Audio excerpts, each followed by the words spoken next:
Hello, I'm Dr. Helen Pinsanti, and welcome to Doctor, where medical conversation meets everyday understanding for you and your health.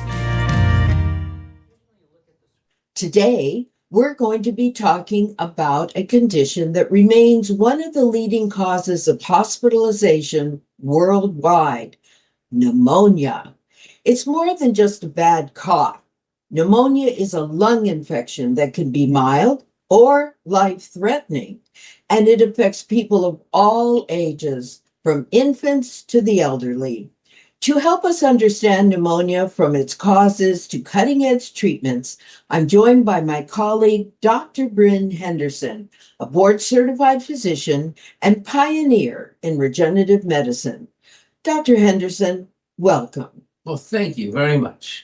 Let's start with what exactly is pneumonia? Pneumonia is an acute infection of the lungs. It inflames the air sacs called alveoli. These sacs can fill with fluid, making it hard for oxygen to exchange, so the oxygen has trouble moving from your lungs into your bloodstream. This is why patients often feel short of breath, have a cough, or run a fever. Are there different types of pneumonia? Yes, absolutely. The main types are community-acquired pneumonia, picked up outside a hospital, and often from bacteria like streptococcus pneumonia or viruses like influenza.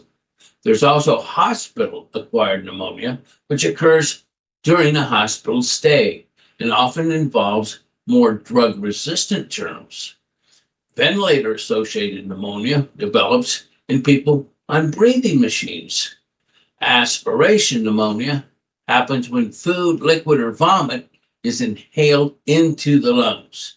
Atypical fungal or viral pneumonia are less common but important in certain populations. All right. So the people that get pneumonia and the people that don't, what's the difference? Oh, that's where genetics and immune factors come in. We've learned that certain genes make a person more susceptible. These genes affect how your lungs respond to infection, how the mucus is produced, and how the immune system attacks the pathogens. So genetics does play a role, but are there early factors that affect pneumonia risk? Absolutely. Lung development starts in the womb.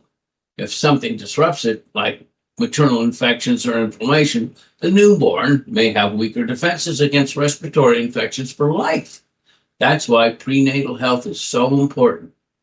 How do you diagnose pneumonia at your clinic? We combine the patient's symptoms, fever, chills, cough, difficulty breathing, with a physical exam. And often a chest x-ray is essential. Often we use a spirometer, and we often order sputum or blood tests to find the exact germ. And what is standard of care treatment today?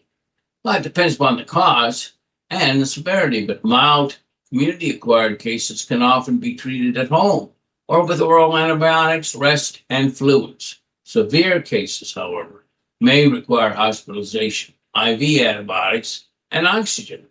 Supportive care like hydration, good nutrition, and sometimes bronchodilators helps the body recover.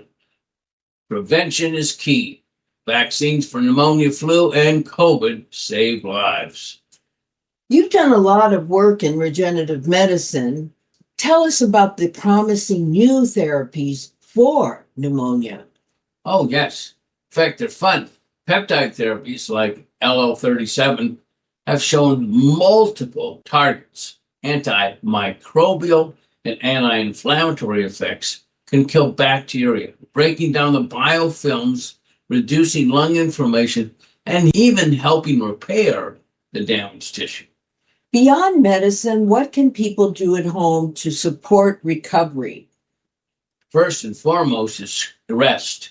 Rest is critical, along with hydration to keep the mucus thin, and a nutrient-rich diet, especially with protein and the vitamins A, C, D, and E, as well as minerals like zinc that supports healing.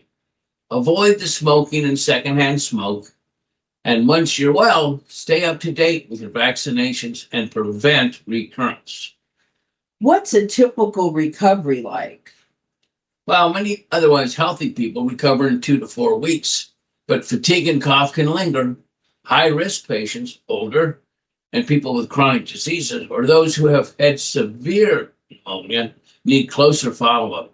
Sometimes we repeat chest x-rays in about 6 weeks to ensure the lungs are clear, and we use one word to track it. It's called pneumo. So let's go over that mnemonic.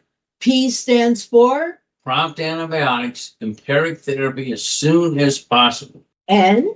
Nebulizers, bronchodilators for patients with wheezing or underlying reactive airway disease. E? Extra oxygen to supplement and maintain saturations of over 92%. U? Upright position helps lung expansion, secretion clearance, and reduces aspiration. M? Mobilize early encourages lung ventilation, prevents deconditioning, and reduces clot risk once stable. O? Ongoing support, hydration, nutrition, fever control, and even the management of the comorbidities until fully recovered. I have to tell you a story about my sister getting pneumonia. She woke up one day and she was making, she said, oatmeal for herself. And she realized that she started at 8 o'clock in the morning, and by 11 a.m., she still hadn't finished making her oatmeal because she was so tired. She kept having to go to the couch and lay down. And she thought, oh, I'm just so tired. And by the time her husband got home from work, he took one look at her and took her to the emergency room. She ended up hospitalized for 3 days with pneumonia. So there was no hello, you're sick. She just got more and more and more fatigued. I believe that. It's a very insidious, unpredictable illness. All right. So thank you, Dr. Henderson, for talking about pneumonia so clearly. It's a reminder that while this is a common illness, it's not one to take lightly. So to our listeners, pneumonia prevention starts with strong immunity, which you can do by taking the right vitamins, minerals, supplements, a healthy lifestyle, and timely medical care. If you develop symptoms, don't wait. See your healthcare provider. So thank you for being with us. If you would like to see Dr. Bryn Henderson in person, I encourage you to call 714-639-4013. His office is at 615 East Chapman Avenue in Orange, California. That's in Orange County, California. And if you'd like to get in touch with me, go to my website, www.askdrhelen.com. That's www.askdrhelen.com. Until next time, I'm Dr. Helen Pinsanti. This is Doctor to Doctor, where real doctors share innovative information to bring hope to you for your health. Join us next time. Bye for now.